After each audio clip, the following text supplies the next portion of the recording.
What is up, everybody? Welcome to Heroes of Our Time. I am Wyatt, and the other half of the dynamic duo here is Vernon.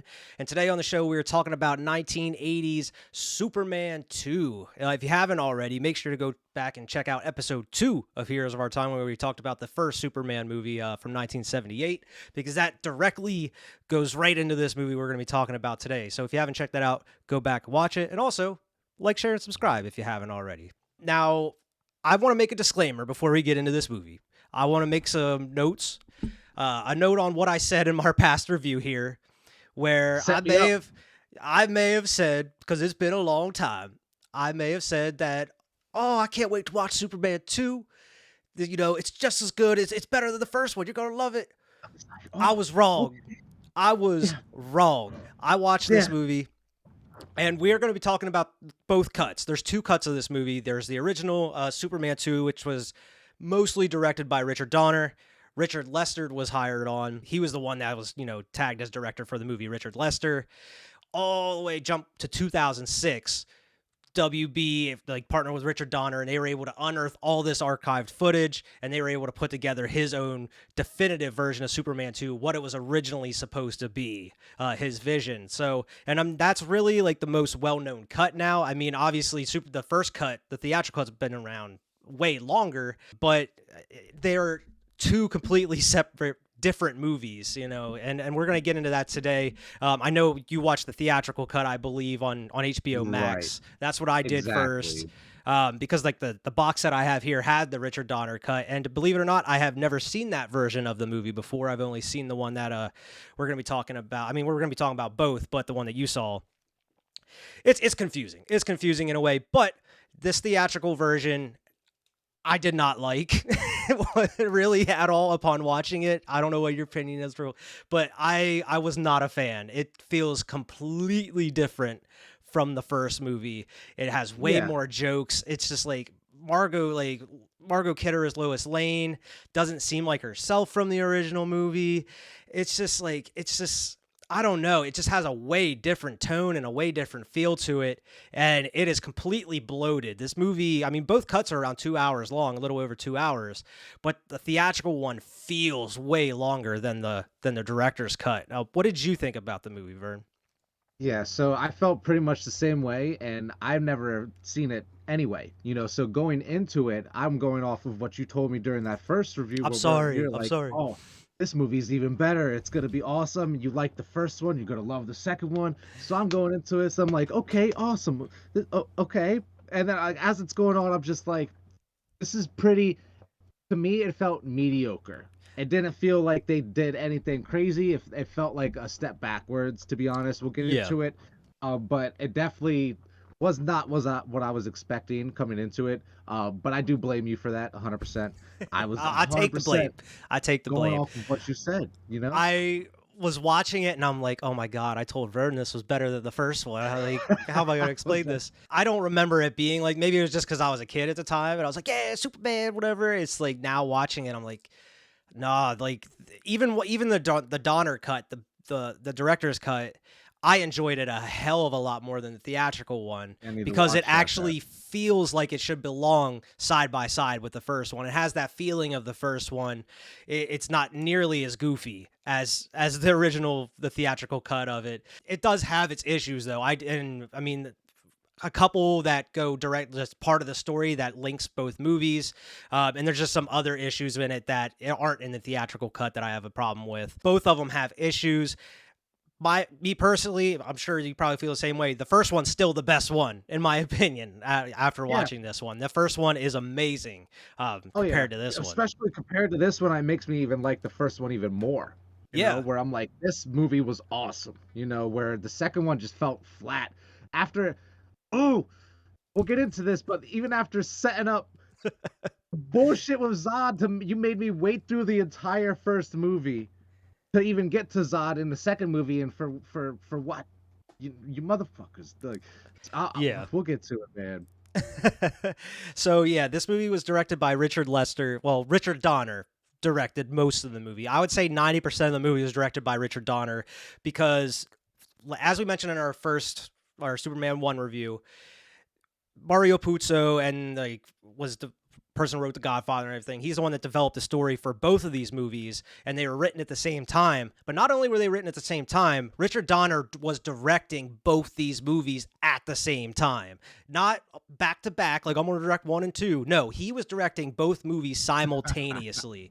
They were like, I watched part of the documentary on the Donner Cut Blu-ray, where they were saying, like, when they were filming in the Daily Planet, they filmed every scene for Superman 1 and 2 in that Daily Planet set, and then they moved on. So, I mean, Richard Lester, when he came in, he filmed his own scenes. He even, like, reorganized the whole movie to a point, like certain plot lines and everything. So it is vastly different from the Donner Cut. There are some things that are the same and stay the same that you couldn't change, but it's very interesting. But Richard Lester, he directed Hard Day's Night and Help, the Beatles movies from back in the 60s, which was pretty interesting. I didn't know that. And then he actually went on to direct Superman 3, which we will get to eventually here down the line. Okay, and then, so but yeah. say that again. Who directs Superman 3? Is it the guy that directed 1 or the guy? No, Richard Lester, the one that came in and directed the rest of this one, and then he went on to do 3. Richard Donner at that point was done with Superman. He directed the first one and most of this one and pieced out. But as we mentioned, he went on to do a lot of other things like the Goonies and Lethal Weapon and like Scrooge. I'm pretty sure we mentioned. So he had a decent career after this. It just ended kind of ugly. Because not only was this filmed at the same time, 1 and 2, but during that time, the producers were giving him a lot of trouble. They were giving him issues about he was spending too much on the budget. He was coming back saying, like, you guys won't even show me what I'm spending, so how am I supposed to know what I'm spending? I'm just going out here doing what we need to do to make the movie. A lot of arguments. A lot of arguments. The producers wanted to fire him, but they couldn't because everything that he was sending back to WB, they liked. They were like, we like everything you're doing with this movie. Yeah, like, go ahead, man. You're good. You're good. And then, like, the first one came out, and the first one, was made with, huge critical success. Everybody loved it. But during an interview, during, press and everything of the Superman 1, Richard Donner said, like, he just wasn't giving a shit. Pierre Spangler, which was one of the producers, he said, if Pierre Spangler comes back, I'm not returning for Superman 2. And it was already like, 90% filmed at that point. He's like, if this dude's coming back, he's pretty much giving them an ultimatum. Like, if this dude is here when I come back, I'm gone. I'm not doing it. I can't deal with the studio meddling in on what I'm trying to do. I'm just trying to make you a good movie here. At that point, he, kind of went out and put him on blast. That's when they kind of got the okay, like, all right, you're fired. They sent him a telegram. They didn't even give him a call or anything. They sent him a telegram saying he was fired. The Superman cast was pissed. Like, everybody was pissed. Gene Hackman refused to do reshoots. He's like, what you have of Lex Luthor, you got. You ain't getting any more. Okay. That explains a lot. Yeah, he's like, which is interesting because there's more Lex Luthor in the Donner cut than there is in the original one that you watched. Like, it's not much. It's just kind of extended scenes of what you saw in the theatrical one. Yeah. Okay. But he was like, nope, not only on top of, like, I'm not shaving my head. I'm not wearing a ball cap. I ain't returning unless Richard Donner's the director of this film. Oh, he's not? Sorry, y'all got some shots. Go ahead and use those. Yeah, and not only that, after that, whenever the movie was done and was about to come out, barely any of the cast went on to do, like, promos. Like, barely anyone went on to, like, promote the movie itself just because they stood with Richard Donner through everything.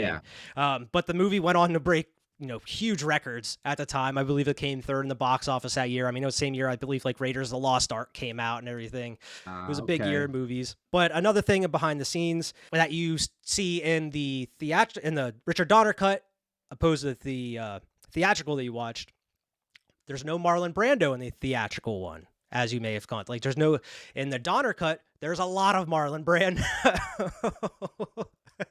And that's his father, right? Yeah, Jor-El in the movie, because when they were making Superman 2, during Superman 1, you know how we talked about they gave him like 10 or 12 million just for like 10 minutes of screen time or everything.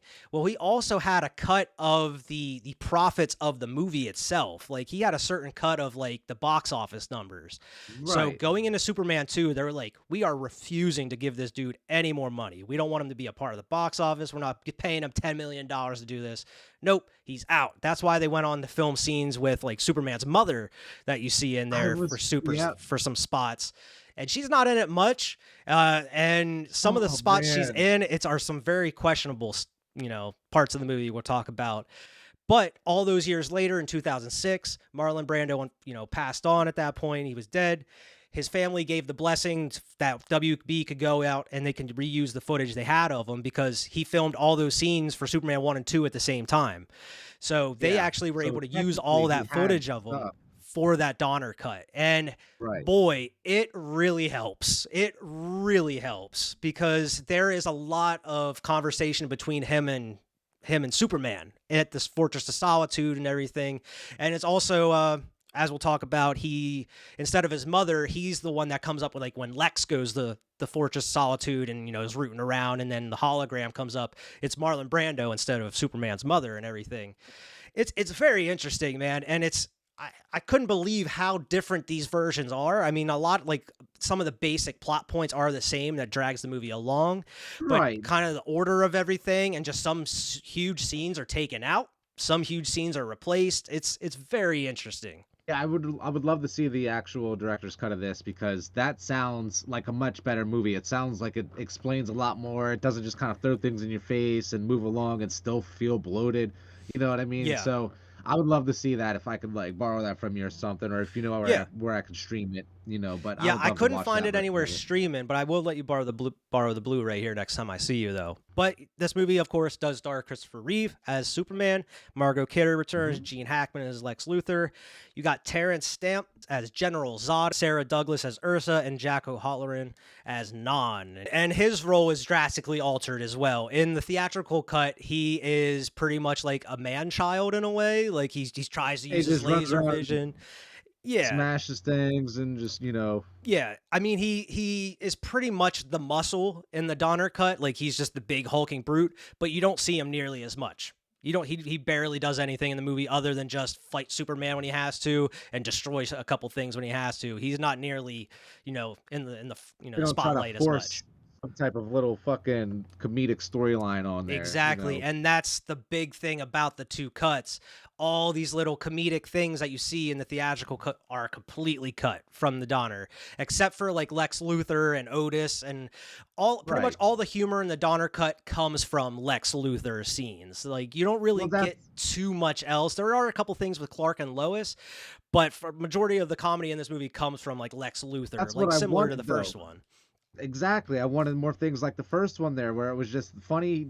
And one of the things that we'll get to, but one of the things that was missing from this movie that really hit me was all of the Lex Luthor quotes that we got out of the first movie. Yeah, There were like in both bare, versions, there's barely any quotes like that from that are memorable, barely such like the we first had one. one. I don't know if you wrote it down, but I didn't write it down either. But I like recant one memorable quote, that he said where I was like, yes, okay, I hope there's more of that. You know what I mean? And just Yeah. nothing. We got nothing else the rest of the movie.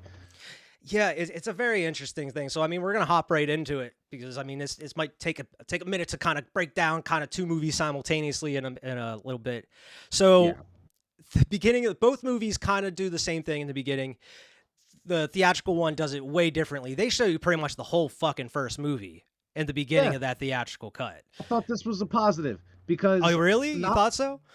the only reason I thought this was a positive is because it was still a long ass intro. Okay. It was super long, dude. Long ass intro. Super Pretty much the long. same font and like animations, but this time they were showing flashbacks. So In like there was a little between, bit, yeah.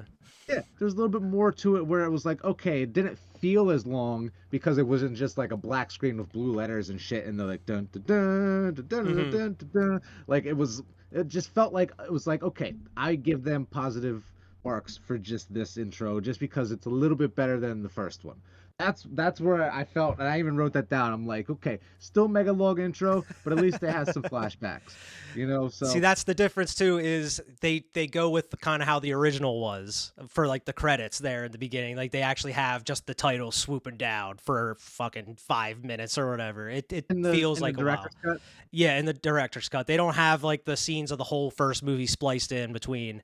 The movie Right. does open with like saying that like this is the movie as it was originally intended by Richard Donner, and it is somewhat spliced in with like test footage and screen tests from the actors. It is a little bit noticeable. I wouldn't say it's like it throws you or takes you out of the movie or anyway, because they kind of digitally alter it in there. But is like some test footage in there. But the movie opens up with just the beginning of Superman 1, where it shows Marlon Brando talking with Zod, Non, and Ursa. And that's where, like, yep, guilty, guilty. They exile and put him in the Phantom Cube and send him along.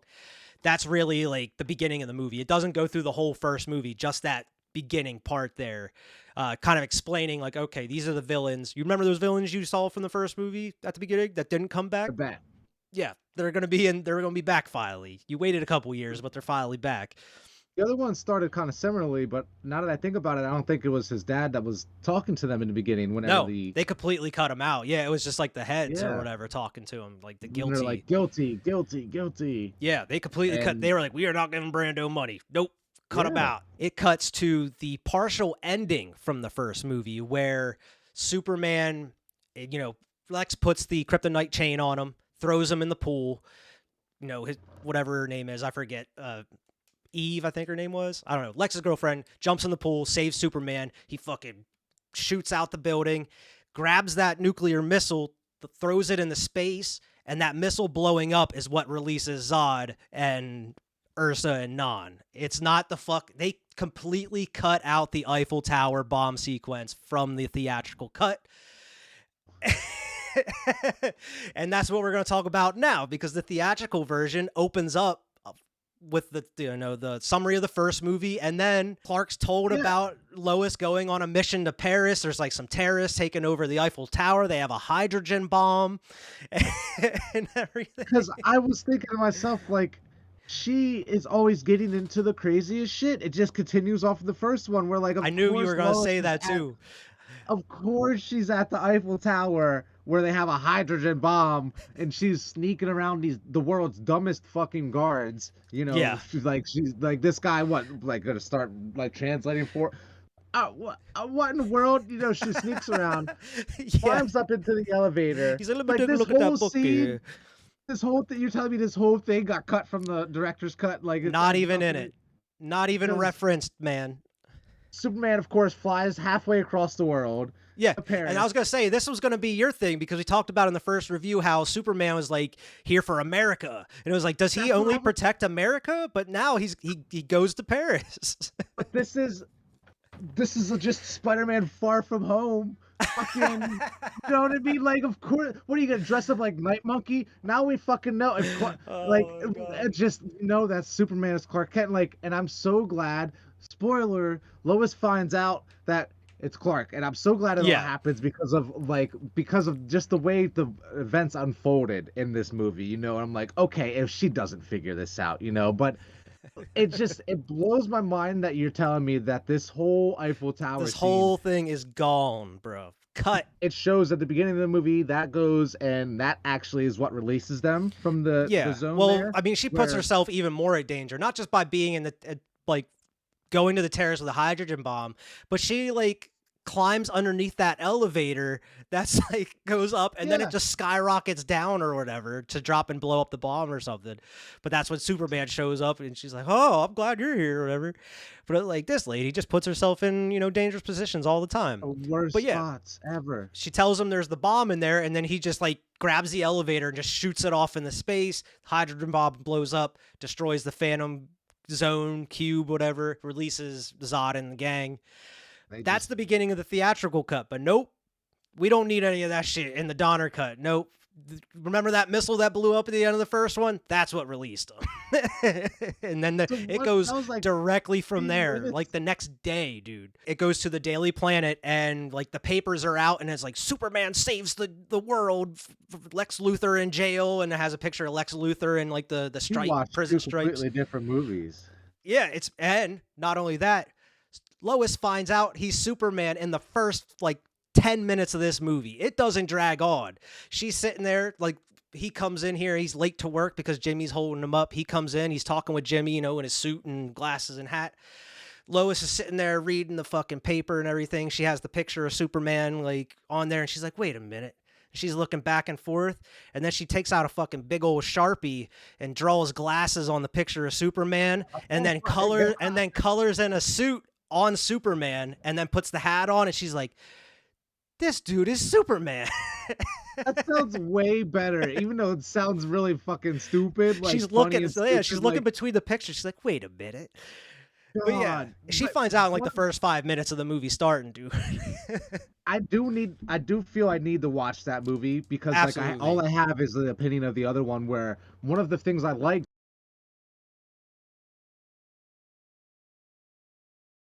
though, and I wrote down, I'm glad Clark and Lois are a little bit closer. It seemed like they were friends, you know? Where Yeah. yeah, he's friend zoned like a motherfucker, you know what I mean? And I was Yeah. like, he's still a cuck, but like it was just a little bit it felt like they were closer, you know what I mean? Kind So of. like I was like, I See, I liked felt how like the he was a relationship was bigger cuck developing.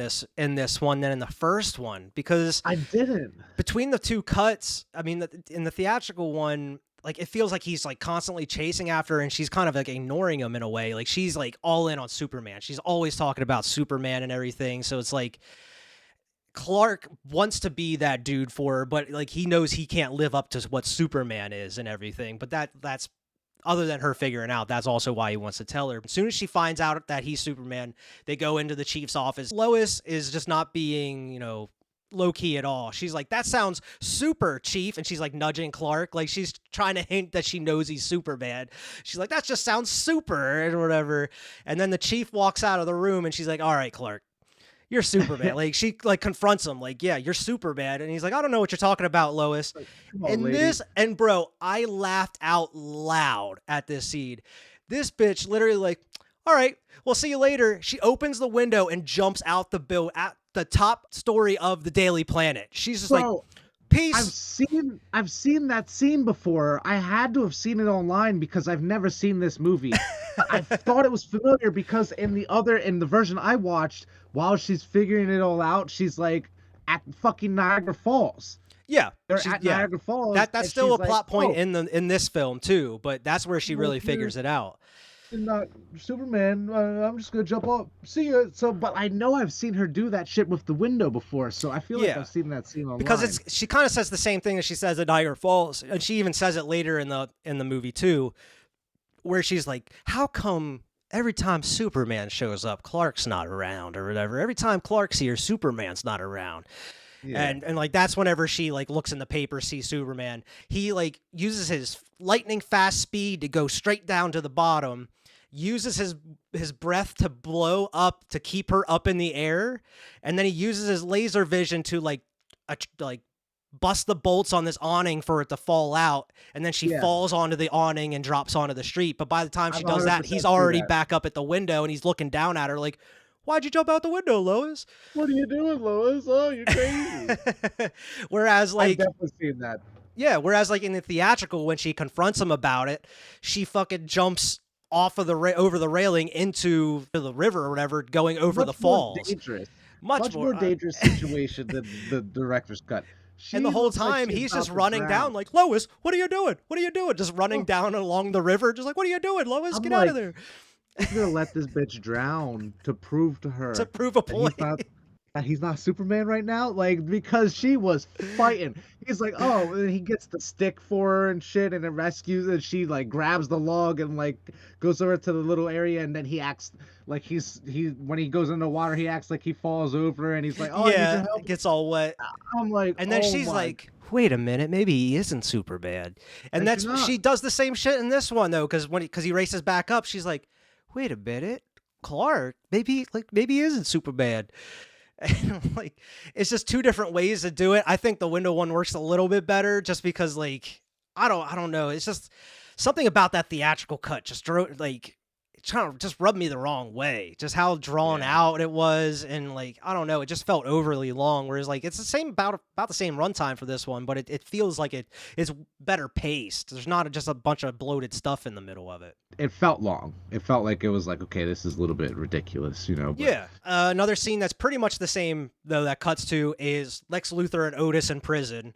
Lex is mm, actually bald still because you can't get wigs in prison. That was the only reason he used the bald cap was because like you're not gonna have access to your wigs, and he's like, "Fuck, you got me there. I gotta the use the plot bald point is cap. like Yeah, I gotta use the bald cap here." shit. I was wondering because it was like the first time you see him in the movie and he's wearing a bald cap. And I'm like, oh, Yep. things changed on this one up a little bit, But this was one of the scenes where I started to realize why he had Otis as his sidekick, okay? He's loyal. He Like is he's extremely loyal.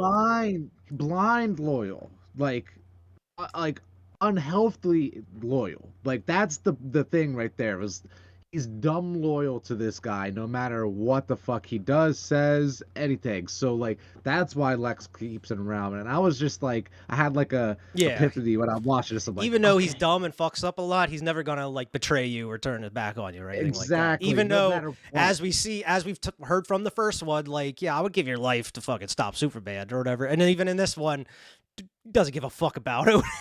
He's, Sayonara. yeah. I see why he keeps him so close. Yeah. When he does happen. Exactly. I mean, it makes sense. And you find out, like, Luther, and I would assume Otis, they didn't mention Otis, but Luther got life plus 25 in prison Yeah. for, just trying to just like, pretty much kill everybody in California, like the whole West Coast. Half the fucking half the state off. Into the Hijack 2 ocean. missiles. But Otis mentions that, like, whenever that they, I guess the government or whatever, whoever tries to track Superman, he just keeps flying off north and nobody can find him or whatever. He's like, north. Well, maybe, my little experiment will be ready soon. We'll be able to find him. And he talks about, oh, that little black box. He's like, shut your fucking mouth, man. You're just talking too loud. And they're like in this laundry room, like doing the prison laundry and everything. And this is like a little bit where the comedies entered, more so in this movie with Lex Luthor. But the scene is extended here for the director's cut, only for a couple seconds, because like right there where it's supposed to end, he like picks up like some like underwear or whatever. He's like, by the way, like Fogelstein's a bedwetter, and he like throws the undies to like Otis. He's like, ugh, and he drops them, and then he like looks, he like turns around and like there's like a partition there that's open, and he's like, Fogelstein's a bedwetter, and then it closes and this big dude standing, and he's like, how you doing, Fogelstein? Oh my god! And then it cuts away. But it's just a little section of like comedy that, like, Donner was like, we didn't need all the comedy spread out through the whole movie. Let's just kind of insert it sporadically here with funny Lex characters. And let's not force it elsewhere. Let's leave it to the funny characters. Exactly. A little bit of screen time they have. This is where Zod and the crew fucking fly to the moon and pretty much kill everybody on the moon, like the U.S. astronauts, and you find out there's a Russian astronaut there on the other side of the moon. This lady comes in. What's her name? Elsa? Ursa, I think. Ursa? She flies in and just kicks this dude. And I'm like, there's no reason for her to kick this guy off into space. Like, there was no reason for it. It was completely unhinged, bro. Like, well, she like looks at that badge on the suit and she like rips it off. So like the air's like going in, and everything. It's like, and the one dude in like the control center is like, Houston, I think I just saw an unidentified flying object. Looked like a girl. It was a girl. They're back at Houston, just like kicking it, like, like the one dude at command control, the one dude with the mustache is the mailman from Cheers. I don't know if you ever watched the show Cheers. Oh, but shit. yeah, I did, it's like, this was before Cheers, I'm pretty sure. But yeah, I noticed, I was like, holy shit, I recognize that dude. They kill pretty much every astronaut up there. Even they find the Russian astronaut up there, they kill him. Zod takes care of him. But I love that line though, whenever like he has him down and he's like has his foot on his chest, he's like such a fragile being or whatever. Throws him up into the air and he like just pulls his oxygen cord just to kill him. You don't even see it, but he just floats off. You know what I mean? It's just like, oh god, this is a bad motherfucker. This is a bad trio here. They're just out here hurting people to hurt people. And then just crushes the fucking other ship, like the actual one that the dude was sitting in. Mm-hmm. And they're carrying the U.S. and Russian flags. Fly right off to Earth. To Houston, to planet Houston. They think it's planet Houston because they're saying about Houston. Houston. I'm in Houston.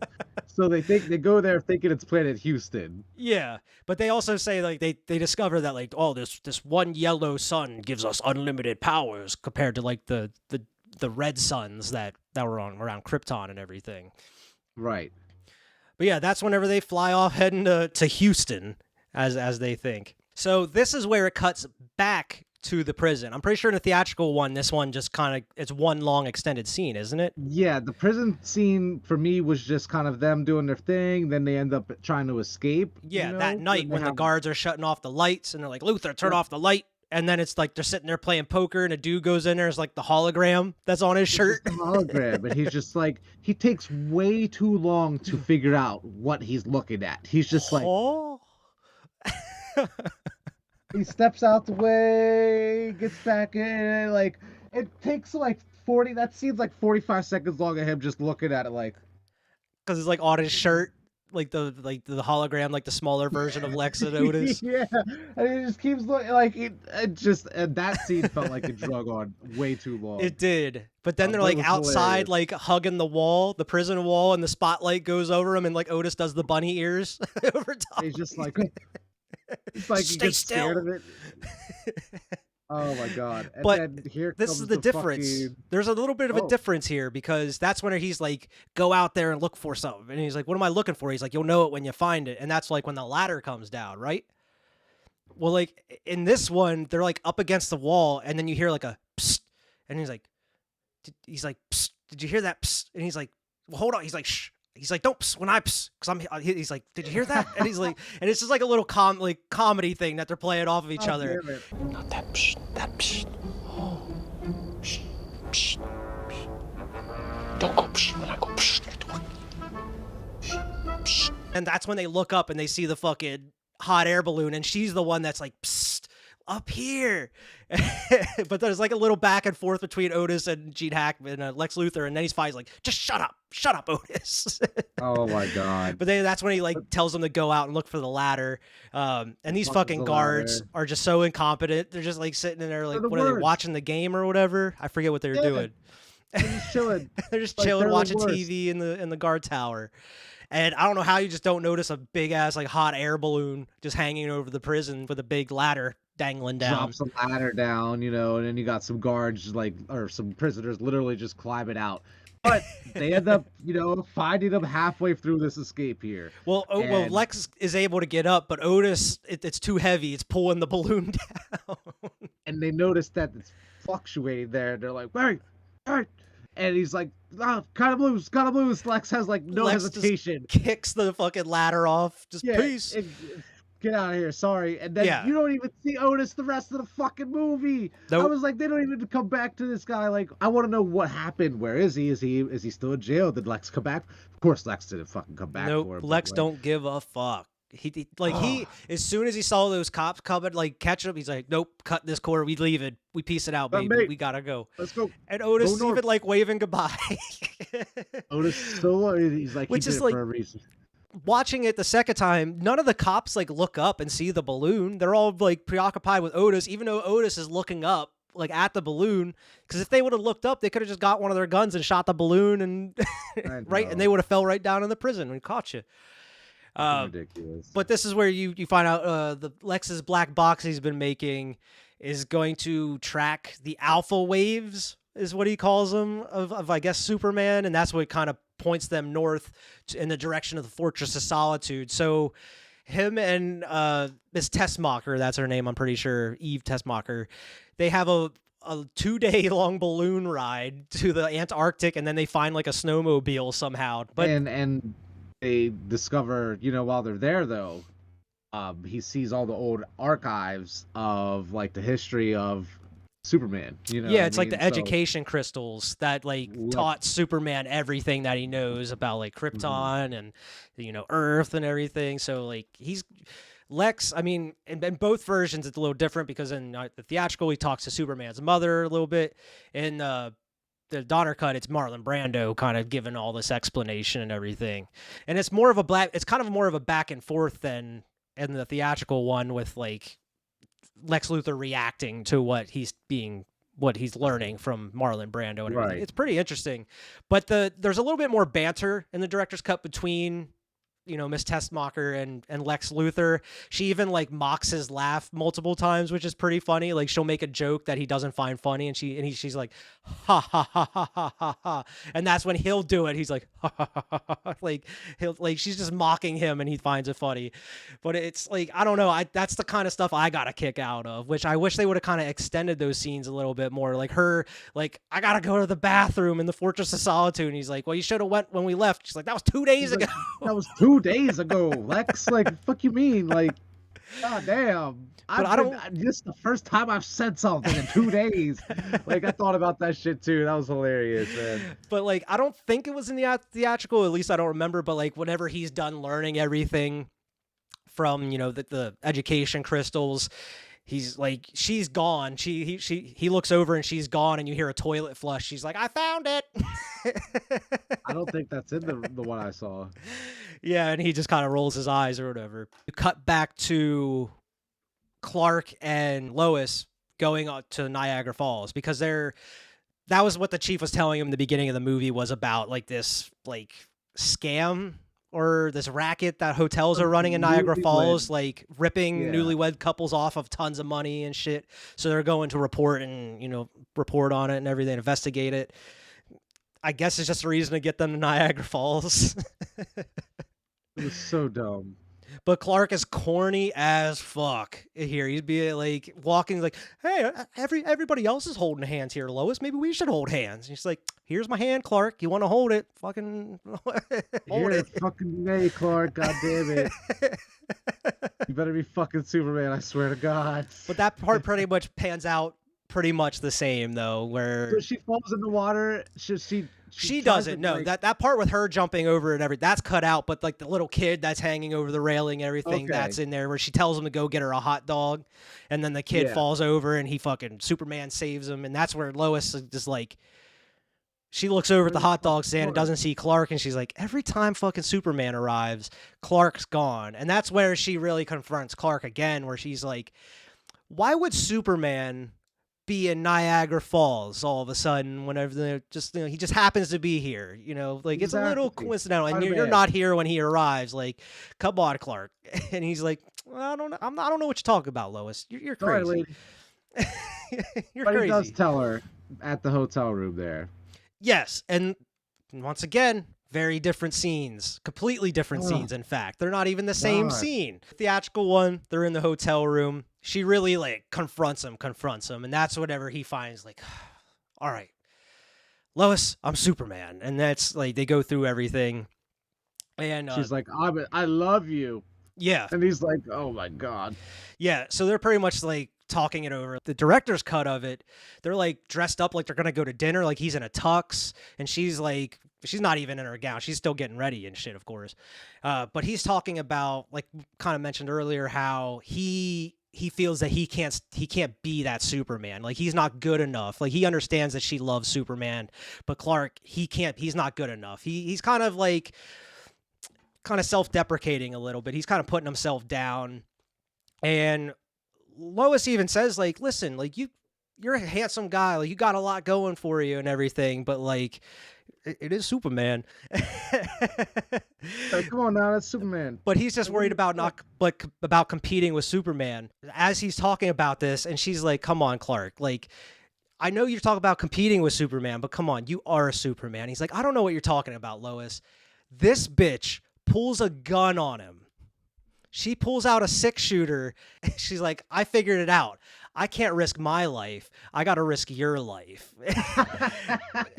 I'm paraphrasing, obviously, but it's to the extent of that. It was like, I risked my life the first time, but obviously that wasn't going to get it done. I got to risk your life this time. So she fires the gun at him. She straight fires the gun at him, and he's just like standing there, and he's like, all right, I'm Superman and whatever. And then she's like, they're just blanks. And she's like, and she like straight up tricks him. She's like, they're just blanks, Clark. And she's like, fooled you. It's like, she just straight tricks Superman into revealing his identity to her. But he even says, like, you realize if I was actually Clark Kent, I could have died. You would have killed me. That's where she's like, they're blanks though. I wasn't going to actually fucking kill you, dude. But yeah, she straight up tricks Superman. into revealing his identity to her. You would think that he would at least like not feel a bullet hit him and be like, "What the fuck?" At least like kind of like what's going? What the hell? You know? Yeah, but it doesn't I go do. through the whole thing like in the Oh. theatrical where it's like I'm gonna show you where I'm from, show you my home or whatever. It literally do all that? goes to another scene and then it just cuts to them flying to the Fortress of Solitude. There's like no explanation for it. He's just taking her to the Fortress of Solitude all of a sudden. Okay. Zod and crew land in Houston and like he's in the water. It's the same as the theatrical one where the guy's sitting there fishing and he's like seeing him walk on water and everything. The only difference is they split it up a little bit. Like he walks on water out there and the guy's just like losing his mind because he saw a dude walk on water. But then it cuts. Drink out. Yeah, but then it actually cuts back to Superman and Lois like having dinner and shit at the Fortress of Solitude like you see in the theatrical. But after that scene's done, then it cuts back to Ursa grabbing that fucking snake and like it bites her and she throws it on the ground and zaps it with her laser vision. So it's like that's one thing I didn't like because like why wouldn't you just kept that all in one scene? Like it flowed perfectly in that theatrical cut. It was one scene where he walks on water out, she grabs the snake, gets bit, and then they find out that they have powers like that they can use. Yeah, she's like, we're getting exponentially stronger or whatever she said, you know. Yeah, it's just weird that they would cut to another scene and then cut back to pretty much the same scene they were at earlier, you know. It was weird how they spaced it up in the director's cut of it. But yeah, I mean, Superman and Lois are at the Fortress of Solitude. They're pretty much just talking about how like the relationship and everything, how it's gonna work. They end up banging eventually, but this is vastly different because he ends up going to talk to his mother, like the hologram of his mother, and there's really no explanation for this in the theatrical cut because he's just like, well, I'm in love with her. You know, I've been saving everybody for a while now. Like, I love her. I want to devote my life to her, whatever. And she's like, well, there's only one thing you can do. You got to get into this chamber. You'll be the Krypton red sun rays will blast you or whatever, and then you'll lose all your powers, but they will be gone forever. You're not going to be able to get them back. And dude just straight up does it. No explanation needed. Just like, all right, I'm going to get in this chamber. Without even talking to Lois about it. Like, she that's sees one of the things that... But that's one of the things that gets me, too, is like, she hated it. You could tell that she fucking hated what it was. I hated it, too. Like, so, it was just, like, so dumb. Like, it was so pointless to me because everybody, like, you know he's going to get his powers back, you know what I mean? It's going to be a bad idea, you know, but, like, it just felt so stupid and so out of place to me for him to go through all of that, to talk to his mother, to go through losing his powers, to be normal Clark and get his ass beat, you know what I mean, in the diner. Like, it just felt so fucking pointless to me. This was my biggest problem with Superman 2 in general, because this plot point's in both cuts. There is absolutely no reason for Superman to give up his powers.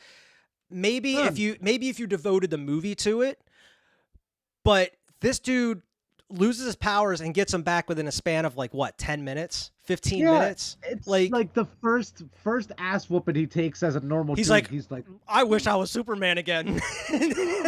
I gotta hitchhike back to the Fortress of Solitude. I'll be back. You know? I'm fucking bleaking. I've never felt this pain before. It's sad because he's even like, she's like, I wish I had my like person I fell in love with was here or whatever. He's like, I do too. And he's like, then why the fuck did you give up your powers in the first place? Like, why would you think that you just can't coexist as being Superman and like, I mean, obviously because you don't want to put Lois in danger, but obviously that happened anyway, regardless of him. Now you can't defend her if you would if you were fucking Superman. God exactly. Damn it. You know what I mean? Like, exactly. Because as you'll see later in the movie, they go and find Lois because of just her connection with Superman by reporting on him, not even because she's dating him. So it's not like them dating would have had any effect. She was going to get caught either way. Exactly. So why not be Superman? Exactly. I just don't understand for the reason for them to take away his powers in this movie. It's just, and then just give it right back. Like there's just no implication. Like they made a point to say you're never going to get your powers back if you lose them. And 10 minutes later, here's your powers back. I watched the rest of this movie, but I stopped taking notes on like the whole rest of it. I was just like, oh my god. Now it's this motherfucker. even though as much I hate that plot point, it's a little better done in the director's cut because there's more explanation behind it.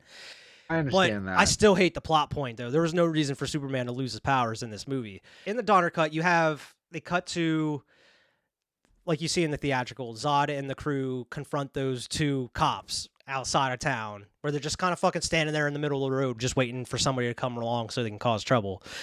Yeah.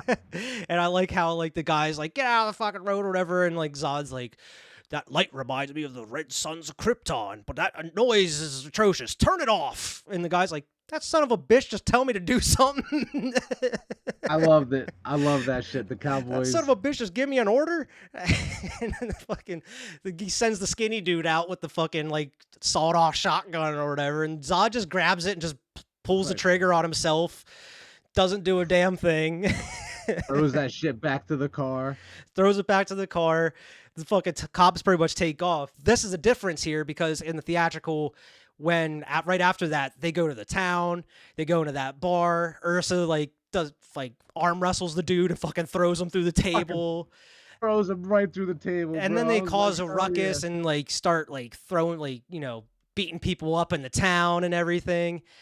That's cut out of the Donner cut, like them fucking with the town. It immediately cuts to the news station reporting on the destruction in the town. And then them coming up. and Zod comes up and he's like, who's this broadcasting to? And he's like, the whole world. And he's like, I am your ruler now. And he's like, everybody will kneel before Zod. And that's when the military come in. And then they fuck up the military. You see that. Yeah. But that's all a little rearranged differently and everything. So it's a little bit deeper in the theatrical cut there. It's a little deeper there, but in that scene where he's on camera talking to, live to the world, he's like, who is out there strong enough to challenge me or whatever. And then that's when it cuts to fucking Superman and Lois in bed together. This is where it's a little different though, because when he wakes up, instead of talking with his mother, he goes out and has a whole ass discussion with fucking Marlon Brando in this scene. And Marlon Brando is just trying to talk him out of it the whole fucking time. He's like, listen, you have a duty to do. We sent you here to protect the human race. They took you in as one of their own. You owe it to them to protect them and everything. And you're just going to give that all up for one human. It's kind of selfish, dude. And he calls himself, doing, man?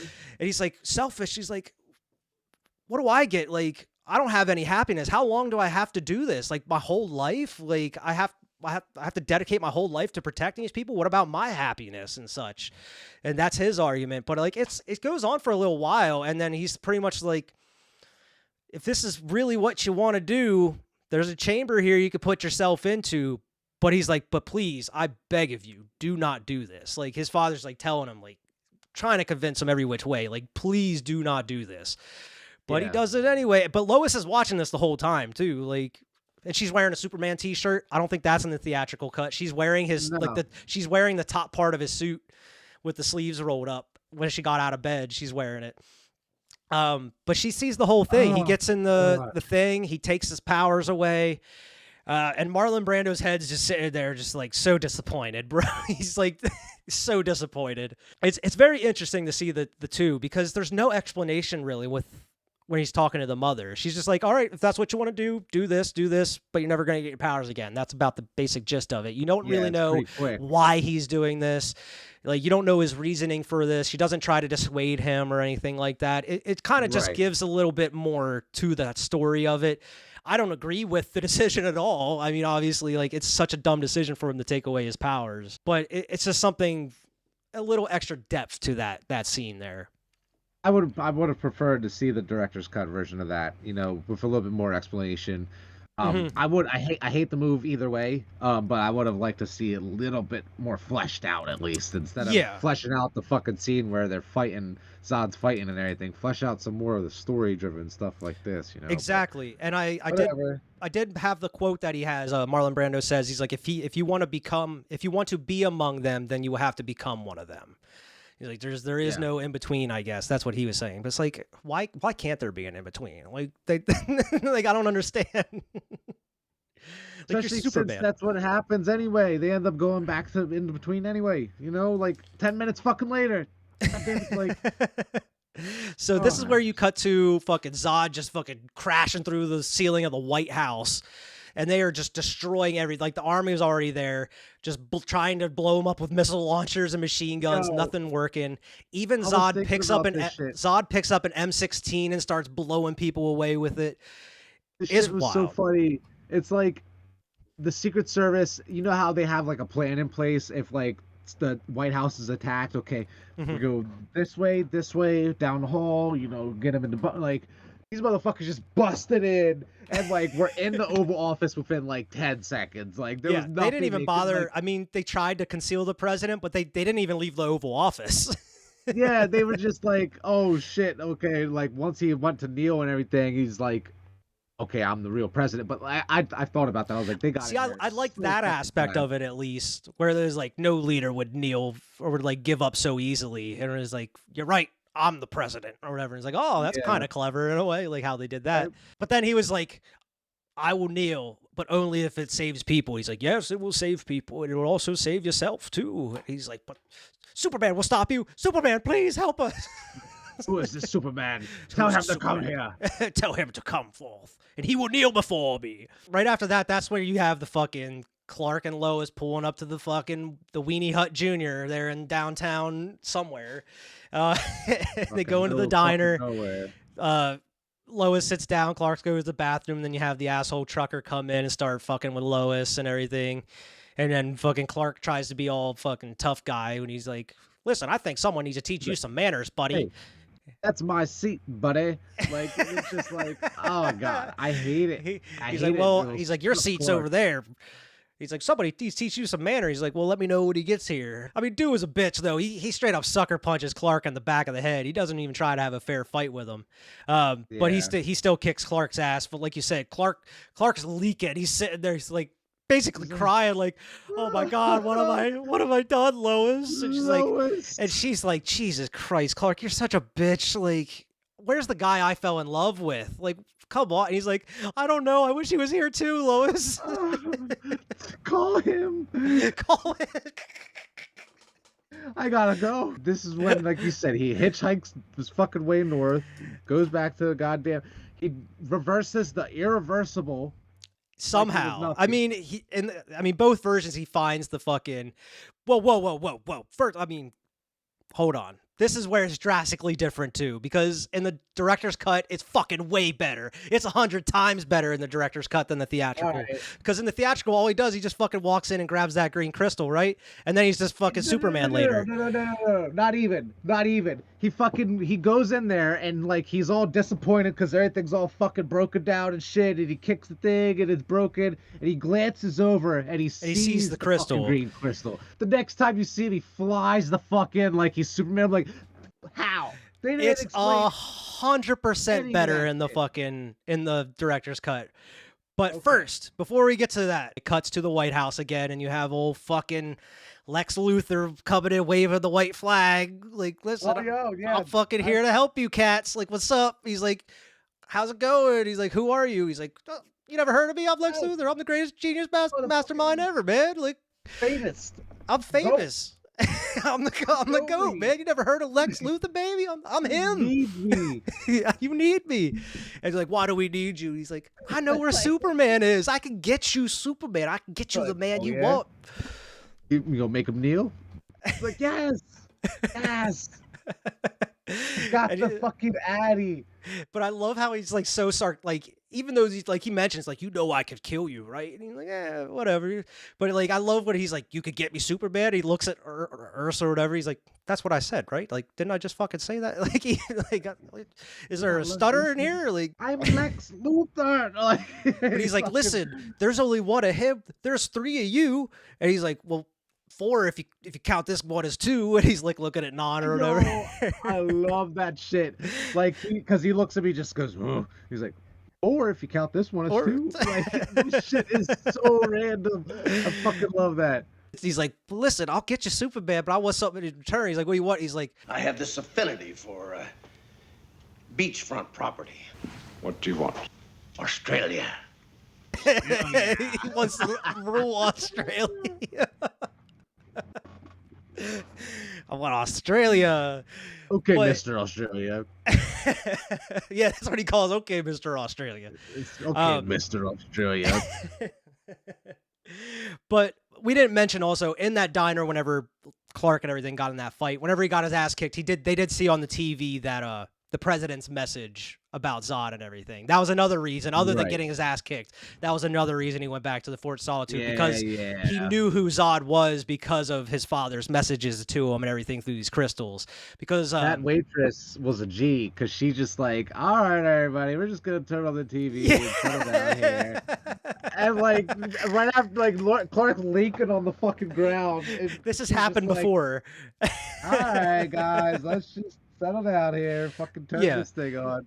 Because there's so much between these two movies I forgot to mention, but earlier in the movie, whenever Lex was at the Fortress Solitude, one of the main reasons he was there was to find out about Zod and the crew from the crystals, the educational crystals, saying like, you will come along criminals along your way, some more formidable than others, one like Zod who has been locked away or whatever, but you got to be careful with him. Remember Zod, he might come up eventually. But Superman knows who this person is. That why it is whenever he sees him on TV, he's like, oh shit, the world's in danger. No. And I'm in danger because I just got my ass kicked by a fucking human. By a trucker. By a trucker. So I gotta go get my powers back for those two reasons. And the woman I love thinks I'm a bitch now, so I gotta go get my powers back so she can love me again. And I mean, the whole time I'm thinking, like, is it kind of shallow for Lois? Like, I only love you for your power that you have. No, because she made that very painfully obvious since the start, bro. Like, think about the way she treats Superman and the way she treats Clark. Very different. She has never led Clark to believe anything That she's otherwise. interested. All she tells Clark is that she loves Superman. So, Yeah. is she wrong to be like, oh, when Superman's gone, I didn't fucking like you in the first place, yeah. And I didn't ask you to give up your powers, dude. I don't know why you did that. You dumb. Maybe I shouldn't. Maybe I should start rethinking this whole thing because you're so dumb. You took away your powers. I'm genuinely surprised that she was cool with it. Yeah. In the first place. I don't think she was cool with it, but she should have spoke up. She was sitting there watching the whole time. She should have spoke up. But the whole reason of Lex Luthor going to the Fortress of Solitude, the whole point was to find out about Zod and everything. That's why he goes and seeks out Zod. And that's why you find out that Superman knows about Zod in the first place. So at this point, Luthor is partnering up with Zod to get Australia to be the ruler of Australia, I guess, after all is said and done. And he's going to give him Superman. Cut back to the Fortress of Solitude. As we talked about in your version, he just fucking walks around the wreckage of the stuff that blew up after he took his powers away, and he finds the green crystal. Cut to black. Goes to the next scene, and that's about it. Yeah. And I even forget the next scene is, but it doesn't even have Clark in it. You know what I Nope, mean? Just it goes to the doesn't. next scene. This scene, he goes back, about the same thing, walking around, finds the fucking, he's looking along the wreckage, finds the green crystal, takes the green crystal, puts it in. He finds like one thing that's still intact. He puts the green crystal in there. His father comes up and his father starts talking to him again. He pretty much just comes out and he's like, yeah, you realize how big of a mistake you made, right? Like, all your mistakes have brought you back to me. Comes in with a classic of Thanos lines like, you could not live with your own failure. Where did that bring you? Right back to me. Like, exactly. Like that type of fucking attitude, that type of energy. Yeah, but this is such a fucking great scene only because of this next thing. He's just like, even though he says like, you made a mistake, such and such, he even says like, but I am your father. I am here for you through thick and thin. Of course, I'm paraphrasing, but he's like, I gave my life to bring you to save you, to bring you to Earth. I will give my life for you to live on going forward. So pretty much he gives every bit of energy that's left in that green crystal into Superman to give him his powers back. And man, I even have the quote that he says here. He's like, the Kryptonian prophecy will be at last fulfilled. The son becomes the father. The father becomes the son. And that's when like that fucking weird crystal mask you see from the first movie comes out, and it like shines over Superman, and his father actually takes like a human form and walks up to him and puts his fucking hand on his shoulder, and then he's like, this is it, and he's like, you will live a long happy life or whatever. But he's like, it's a great fucking scene, and that's when he kind of just fades away and fucking Superman turns into Superman again, and then it fucking cuts to the next scene. But I was like, even though how much I hate the Superman giving up his powers, it was almost worth it just to see the bookends in between with Marlon Brando telling him not to do it, and then like kind of explaining, yeah, you made a big mistake, but I'm your fucking father, and I'm here to pick you up when you're down, and I'm gonna be the one to help you come back to your true self, and I'm gonna give my life again to bring you back. It's so fucking good, and it, like that scene is probably is the best scene in the movie to me, and that's really what kind of made me really like this cut. I mean, it does have some problems towards the end. Big time problems we'll get towards the ends, but that scene really is what made this cut for me, is just that Marlon Brando actually like having a scene with Christopher Reeves. You haven't gotten to see that really through the whole thing, but he's actually standing there in front of him with his hand on his shoulder and everything. It's great. It's a great scene, a back and forth between them and everything. And Clark's just so like depressed. He's just the lowest he's ever been. I mean, he's just got his ass kicked by a trucker. He didn't tell his father that. He left that part out of the story. God's back, Dad. I need my powers back. Yeah, pretty much. He didn't mention the Why trucker. are you bleeding? I fell on the way here. I got attacked by a fucking polar bear.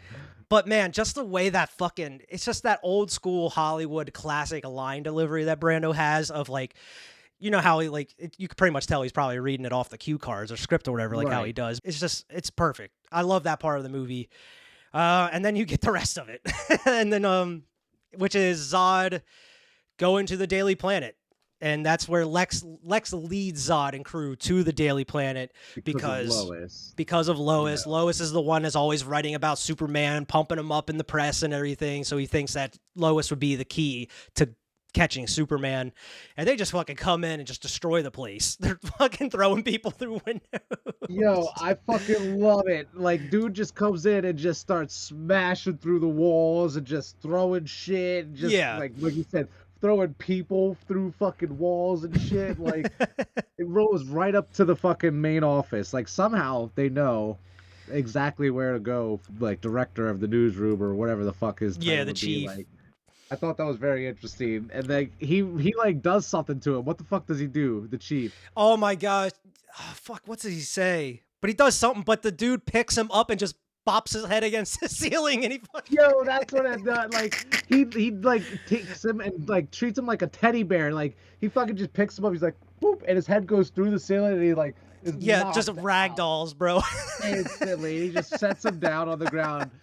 I forget what he says though, but he just picks him up, just boop. And like that was fucking hilarious, dude. And there's just a tiny extra one with Jimmy though in this scene where like the dude picks up Jimmy and they're like, "Where's the son of Jor-El?" And he's like, "Well, you're a son of a," and then it's like Jimmy. Oh my god.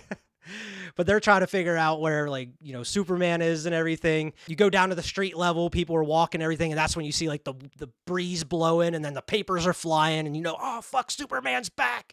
He flies through the streets, and that's when he's up there in front of the building. He's like, "Come in here and kneel before me." He's like, "No, why don't you come outside, man? We got some stuff to talk about." Follow me. Follow me. But it goes on. This fight scene is a little meh. I mean, it's way better in the fucking director's cut because it cuts out all of the fucking reactions from the peanut gallery down on the ground. You're not getting like all the civilians and their commentary and stuff, like the jokiness and everything. I thought it was so lame, dude. It is. It's super lame and corny. So lame. You get all that stuff cut out, so it's mainly just that fight between Superman and Non and Ursa flying around through the sky, hitting each other. Superman gets thrown through the the torch of the Statue of Liberty. Right. He throws Non through like the top of the one building, which falls and is gonna fall on a baby carriage. But Superman, Superman, he's able to save it. And he's like, "Oh, I know his weakness. Yeah, he's like, I figured out his weakness. He cares." Okay, and that's when he just fucking murders everybody. He's just using his laser vision to blow up cars. And this was just like oh the my whole time God. I'm like, man, if Henry Cavill was here, he would just fucking fly up there and just snap Zod's neck like in Man of Steel, bro. Like, What the fuck's going on here? Cavill would have none of this shit. I mean, it just felt lame. It felt like Superman was not Superman.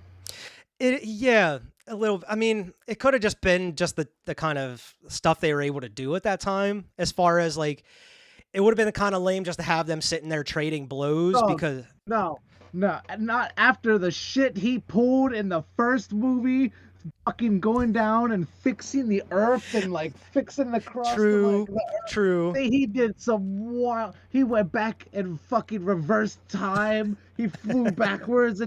This was like super lame. This fight was super like even if they would have did some wild off the wall shit, it was stupid. Like it looked bad. I don't care if it looks bad. Like it was just the lamest dull fight. Well, he tries to like blow up that tanker truck too with his laser vision, and then Superman comes down and uses his ice breath on it to freeze it. You have product placement for Marlboro. The Coca-Cola. We have Coke, but there's a Marlboro truck. They're promoting cigarettes, dude. Yeah, there's a big ass Marlboro truck that Superman gets thrown into by Zod, because Zod and him are standing on top of like that taxi, and they're like grappling on top of that taxi, and that's when Zod throws him through that truck, and it's a fucking Marlboro truck, which is like a cigarette product placement. That's super strange. That's fucking dated. Ursa and Non pick up the bus, and Superman's like, "No, don't throw the bus. There's people in there." And then they throw the bus at him, and he's like trying to stop it, and it pushes him into a building. And everybody's like, "Oh my God, Superman's dead. They killed Superman." And I was like, bro, like, why in the world would you think Superman's dead by having a bus thrown at him? Like, he's been shot. He's been blown up. Like, he's been to space. Like, there's nothing that can hurt this dude. He walks out from behind the bus and nobody bats an eye. Nobody's like, "Oh my God, Superman, you're alive!" Like until he pieces. We knew he was alive. Yeah, like you know what I mean. Like it's fucking ridiculous, dude. Oh God. Well, he comes out from behind that bus and everything, and then he just leaves. He just flies away, and everybody's like, "Superman's leaving us. He gave up." And then Zod's like, "Yeah, he's a coward. I knew it." Fucking bitch. Fucking bitch. Yo. But like I'm like after a lame fight, and then I'm like, why the fuck would Superman fly away? What is he doing here? And like he fucking, of course, Zod flies up, and Lex is like, he's like, "All right, we're gonna kill this one, and we're gonna go try to find him or whatever." And he's like, whoa, don't kill me, man. I know exactly where he went. I can lead you to him. Lex Luthor. I'm Lex Luthor. I know where he went, baby. And he's like, "Where?" It was fucking home, dog. I was just there. Now, like, this is another cut little part, because he does say, like, I could take you to him and everything. But this is another thing where he's like, "Well, what do you want this time, Mr. Australia?" And he's like, "Cuba." Oh my fucking God, dude. I wish that shit was in the regular version.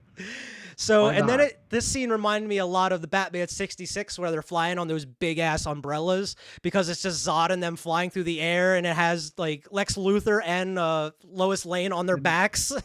Right. And fucking Lex was just like flying on the back of Ursa. Yeah. And like, she just like fucking throws him down. I loved it. Like you said, it's fucking hilarious. But yeah, Luthor takes them to the Fortress of Solitude in exchange for Cuba. So this scene, vastly different from, well, of course, only vastly different because there's a whole section cut out. And that is the section you got to see there at the beginning whenever they get there and they confront Superman. Superman comes out, fucking jumps out him, and then you have a power that is unheard of by Superman ever having. He pulls his S off of his chest, and it turns into saran wrap that wraps around Non. Kyrie looked at me like, what the hell? Like, even like the whole rest of the movie, like, you know what I mean? Like, everything else was fine. It was just like that moment we both were like, bro, like, what the I don't fuck understand did he it. He just I don't understand it at all. He just throws fucking his S that turns into saran wrap. Just, And he's like, huh. And then they're like, Yeah, all right, we got to I just- combine our powers to take him on. And then they're just all like shooting beams from their hands at him. And then like, I mean, just to connect your DBZ comparison from the last movie about his origin, he learns instant transmission in this one. As Superman learns instant transmission where he just disappears. And not only does he learn instant transmission, he's able to duplicate himself around the room. It's like a TN fucking move, you know? Yeah. Fucking TN and Piccolo have done this shit. It's like fucking image thing. And this is it makes you think, where did Dragon Ball get all these ideas from? Superman. Superman. But even in that shit, he wastes the fucking technique. He completely wastes that move, dude. He wastes so much time. Like, because even like Ding, ding, like he waits for them all to just fucking figure out that each of them have a fake before he figures out. He's like, oh nope, gotcha, and he like gets the last one, like, but it's just because like Lois is like starts talking to one and she reaches for him and it goes through him and he starts smiling. Yeah, and that's where the one behind the weakest Zod fucking- like grabs yeah. him and puts him in the fucking chokehold. He's like, "Ah, gotcha, bitch." Like that, you did all that to just fucking grab, dude. Like, you know what I mean? Like, You ugh. wasted all that time when you could have ended this by now. So that's whenever, like, in the theatrical, of course, like, Ursa grabs fucking Lois Lane by the throat, and she's like, let him go, or I'll fucking kill your woman. Like, gives him an ultimatum, and that's where, like, he lets her go. Up till this point, that whole part is cut out of the director's cut. You don't see any of that. That whole part is completely cut. No saran wrap S being thrown. No instant transmission clone part. That's completely cut out. It straight up just pretty much cuts to them flying into the Fortress of Solitude. They confront Superman. Superman is talking with them and everything. And that's when he's like, let's go into this room and talk. Like, we'll just talk this over and everything. He's trying to trick them to go into the containment thing, and he's like, "Well, we're not." I love this part. He's like, "We're I not love falling this for that part. or whatever. We're gonna fucking fight it out and everything." And that's where like Zod turns on Lex Luthor, where he's like, "All right, we're gonna kill him and we're gonna kill Superman," and that's where Lex is like trying to go on Superman's side. Like, listen, Like, you Soups, you know me, you, we go way back, right? You know what I mean? and that's where Superman's like lets him in on that little secret. Like, listen, we just gotta get them in this containment center. It'll drain their powers away. Like, we got this. Lex instantly. Lex as soon as Superman Points the finger. finishes this sentence, he's like, "Yo, don't worry about this dude. He's trying to get you He's trying to take your powers away from you." And they're, Superman just like, "Lex, you son of a bitch." He's like, You dirty, rotten scoundrel. It takes away their powers, see, and turns them into ordinary human beings. Don't go in there, General. It's a trap. Luther, you poisonous snake! That part just like that part feels like it should be pulled straight out of Batman 66. Like, oh, Lex, you dirty, rotten scoundrel. Like, I can just imagine Adam West as Batman saying that shit. that shit was great, dude. I loved it. Like, I love how as soon as, like, just the way Not it even done with, unfolded. like, as soon as he's done with the sentence. He's like, yo, we're gonna get them in that box and take their powers, you know? So, like, just how he's like, yo, Zod, gonna get you in that box and take your powers. Like, it was so fast. I loved it. He loved turns it, bro. so quick on him. Oh my Like, gosh. as And soon that's as he has anything to offer them, you know what I mean? yeah, Oh. and that's where Zod's like, well, all right, Superman, come on, mosey yourself in that box, take your powers. And he's like, It's all right, if I alright. must. Goes in. Okay. But little did they know, I don't know how Superman did this because, I mean, He's a fucking. he must be a Leonardo da Vinci or genius, but something. but Fucking based tinker off of with all of the his other shit. decisions in the movie, I can't say he's a genius because every other decision's been dumb. But he somehow reverses the result of the pod, where the red sun of Krypton that takes the powers is on the outside going throughout the whole room, but inside the pod is safe. So by Superman going in there, he's safe. It's not going to take his powers again. But the whole rest of the room lights up red, and it's fucking takes Zod, Ursa, and Non's powers away. They don't even know it yet. When he comes out, Superman's even acting all fucking frail and shit.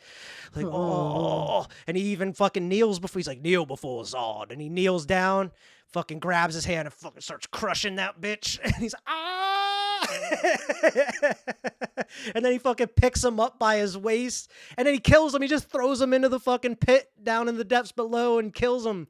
Like, Superman don't give a fuck. Like, he doesn't snap his neck like in Man of Steel or anything now, but dude just straight throws him down into a pit with no bottom in the fucking Fortress of Solitude, man.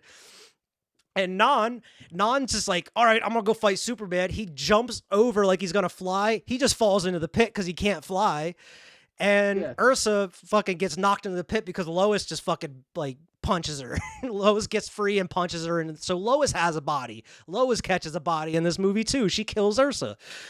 It's just like, it was okay, I guess. It like, I liked the way it all unfolded, but it was lame. It was just like, oh God, I was so disappointed by the movie overall. Yeah, I mean, the ending here, I mean, with this ending, I thought it was kind of smart how, because I didn't see it coming. I didn't remember it happening as far as Superman, like, tricking them into taking their own powers. I thought that was pretty smart how they handled that. Now, this is where it gets drastically different till the end of the movie for both sides. And this is the theatrical. We'll go through this one first. He drops Lois off at her house.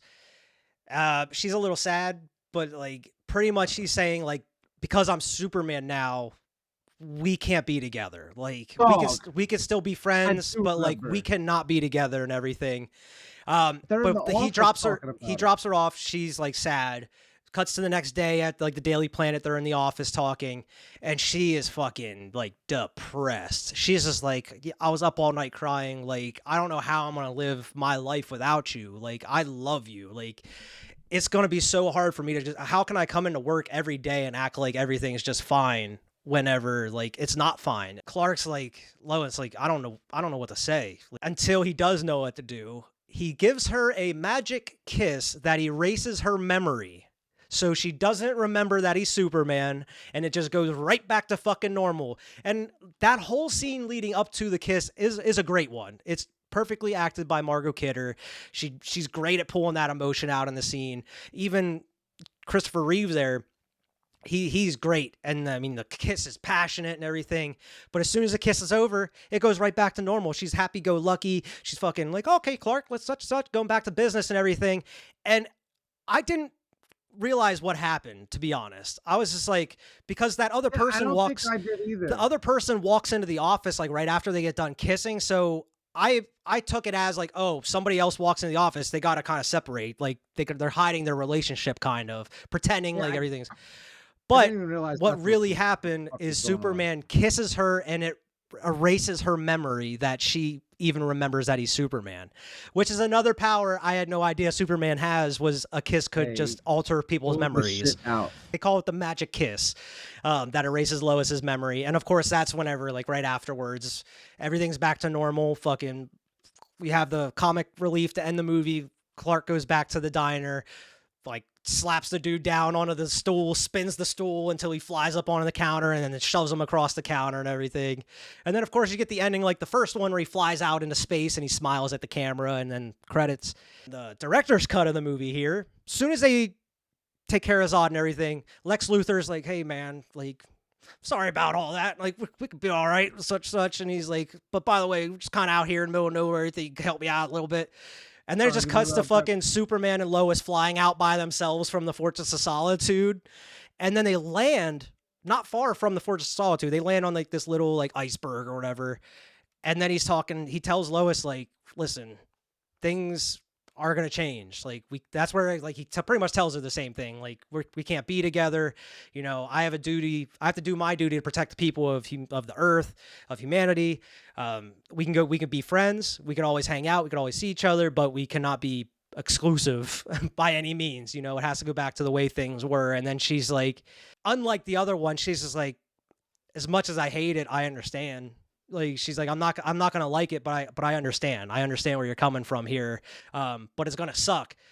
But since the Fortress of Solitude has nothing left for Superman there, everything was destroyed. His father's crystal is gone. He used the power to bring to himself. He turns around and uses his heat laser vision to destroy the Fortress of Solitude. He turns around and uses his vision, and it just crumbles and just destroys the whole Fortress of Solitude. It's gone. And then he just picks her up, flies her back to her house, lets her off, and he's like, well, I'll see you later, Lois. like, but we got to go back to normal going forward. And she's like all sad. So, is Lex there? That's the thing. You never find out what happens to Lex throughout the rest of this movie. Like, he talks to Superman in that one scene, like, hey, listen, man, like, no hard feelings, such and such, but you think you could possibly get me out of here or whatever. And then it just cuts to Superman and Lois leaving. He blows up the Fortress of Solitude and leaves. You don't even see Lex the rest of the movie. I have a problem with both these endings. I'm not saying one's better than the other, because I have a problem with both of them. He drops Lois off, lets her know everything has to go back to normal. She sits down at her typewriter and starts writing a new story about Superman and like Zod and the destruction and everything. She starts writing this fucking story.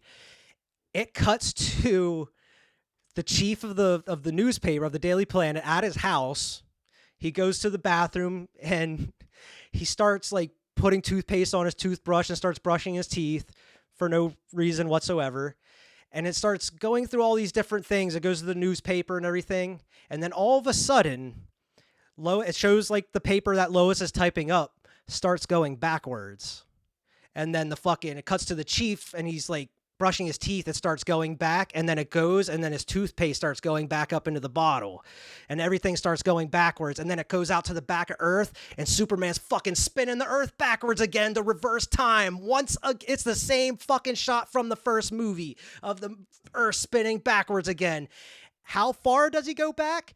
All the way to the beginning of the fucking movie. Zod and Ursa and Non are back in the Phantom Zone cube up in space. And then the movie ends with Clark going right back into the Daily Planet at the beginning of the movie, talking with fucking Lois Lane.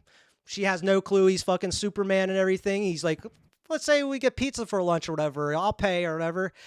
Such and such. And then right after that scene with the Daily Planet, it cuts to Clark going back to the diner and fucking up the truck driver again, where it's like, by you reversing, it never happened. By you reversing time, that never fucking happened. So this dude is just getting beat up by a dude he's never seen in his life.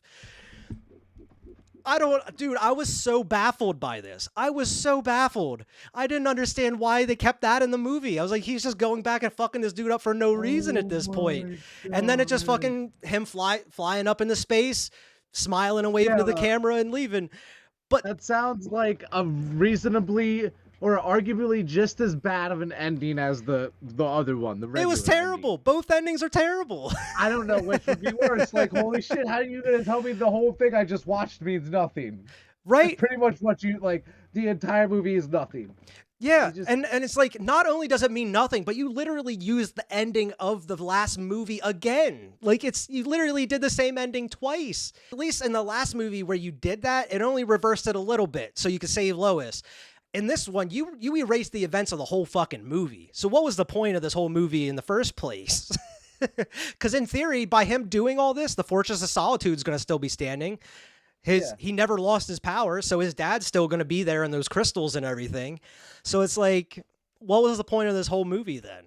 I really enjoyed this director's cut up until that last part of the movie. After soon as they dispatch Zod, it just goes to hell right after. Both versions go to hell right after that. It just is terrible. At least in the theatrical version, you have a strong emotional, great acting moment by Margot Kidder and Christopher Reeve there. You have a nice moment there. And it's a definitive end. Even though it's some bullshit. Yeah, it is some bullshit, but it's a definitive end. Whereas like this other one, it's like, okay, what was the point of this whole movie I watched this past 2 hours? Waking up at the end of a movie like, oh, the whole thing was a dream. Exactly. What's stopping from Zod and them from breaking out again or whatever? Because like, did you go back from before you set the nuke off? Because exactly. They didn't show that part. They just show him reversing the planet and then of course going back the right way to make it go the right way. But it doesn't show him stopping the nuke from going back up into space to, open Zod's containment and everything. It doesn't show any of that. All it shows is just Zod, like the Phantom Zone cube, just flying even further into space. It doesn't show anything about the nuke. It doesn't show anything like that. So it's like, you just kind of think the audience is that dumb that they weren't going to just figure that out. Like, I don't know. It just baffled me why they decided to go with that route, that way with the ending of the movie. Because the rest of the director's cut I really enjoyed, but that last part really ruined it for me. It makes no sense. It's out of nowhere. Yeah. Just like Superman giving up his powers, it makes no sense. Well, I mean, they had to end it somehow. I Fucking guess, A. man, but both endings were pretty terrible.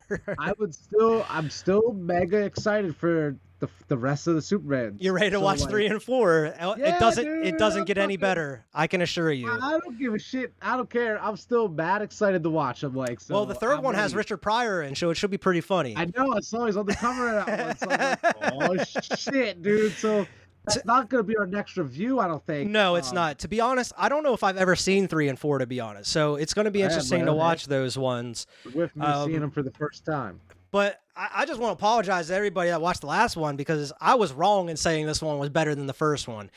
That first Superman movie stands alone in its own tier as one of the greatest Superman, not only Superman, it's one of the greatest superhero movies of all time. It is the first movie. We might have set the bar really high with Batman 66 and Superman, like right out the gate, being really good classic superhero movies for what we have ahead of us here, which is probably going to be a good chunk of really shitty classic superhero movies. You know what I mean? So, but we're going to trudge through them. We're going to get through them. We're going to tell you all about them.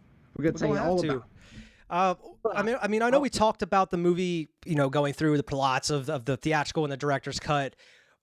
Overall, I know we talked about it a little bit, but overall, what are your thoughts on Superman 2, the theatrical version? Because, I mean, we talked about the director's cut overall and the comparison, but really, we're going to talk about the theatrical and review the theatrical as a whole because that's really the one that was made public for all those years. That's the one that a majority of people have probably seen over the Donner cut.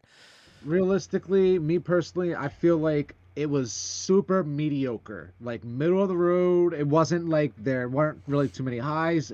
The lows weren't as low as they really, as we make it seem. Like it wasn't terrible, but I think it was a straight, especially coming off the first movie. There was nothing special about this movie. Like nothing to make you go like, oh yeah, it's a classic moment right there. It just felt like there was nothing special about this movie to me. Agreed. Yeah, I agree. It doesn't capture any of the magic that was in the first movie at all. It just feels overlong and bloated, and there's a lot of stuff that should have been taken out. Like I mentioned in the director's cut, they did take a lot of the stuff that needed cut. Of course, the ending isn't great at all. The whole thing with Superman losing his powers is just bogus. Waste of time. It's just a waste of time. You could have cut that whole subplot out and saved some time. Yeah. We didn't even mention the other silly shit that's in there, like the fucking Zod and them like putting their faces on Mount Rushmore and all that bullshit. I would not buy. No, I mean, if you've seen the first one, I would say rent it and watch it. I wouldn't say miss it per chance. I mean, especially since it connects so closely to the first one, I would say watch it. Rent it. I would say it's good enough for a rent it, but but don't buy this one. Don't buy this shit. Do not buy this one. Buy the first one if you're gonna buy any of them. Yeah, do not buy this one. If you are going to buy a copy of Superman 2, make sure it's the Donner cut. Make sure it's the director's cut version of Superman 2. But I definitely recommend that one over the original cut. I don't know how available it is out there. I wasn't able to see it. I mean, I didn't do too much looking, but I didn't see it on HBO Max as far as the Donner cut. But I mean, I did have the Blu-ray of it, so I'll have to let you borrow it. But yeah, I highly recommend just going back and watching that first Superman if you needed to over and over again, because they really built Zod up to be a huge bad in the first movie and even in this one, and I feel like the payoff just isn't there at all. I mean, they decided to just code out. They decided to go and just like fuck up a small rural hick town for some reason, and it's like the first one's so much more entertaining and so much more enjoyable. Exactly. At the end of the day, this one was just kind of like a trek the whole way through. You're like, yeah, it was a chore to watch through. Like halfway through, I was like checking my phone, and if you're checking your phone during a movie or whatever, you're kind of checked out at that point. No, man. I mean, like I said, regardless of how we feel about the movie, I'm still excited to see the rest of them. Going forward. Absolutely. But I don't believe Superman 3 is our next movie. Do you know off the top of your head what the next movie is? Yes, the next movie on the list is Swamp Thing from 1982, directed by none other than horror legend himself, Wes Craven. directed Hell Swamp yeah. Thing. So Switching the shit up a little bit. switching it from the up, we have Batman and the and two Superman. Supermans in a row. We're going to be moving on to the Swamp Thing from 1982. I believe it stars Adrienne Barbeau as well. She's been in a ton of shit, like The Fog, Creep Show, Escape from New York. She was in a ton of shit in the 80s. Right. But I'm excited to see that one because I have not seen Swamp Thing at all. So that'll be a first time watch for me as well. Same here. And we haven't even brought it up at all. Peep the shirts. We got some merch in Check it store. out. We got Heroes of Our Time merch. Not only Heroes of Our it Time, but out. we actually have Cinema Trip Reviews merch as well. I'll put the link here. It is through TeePublic. I believe it's TeePublic/Cinema Trip Reviews. I'll put it here across the screen.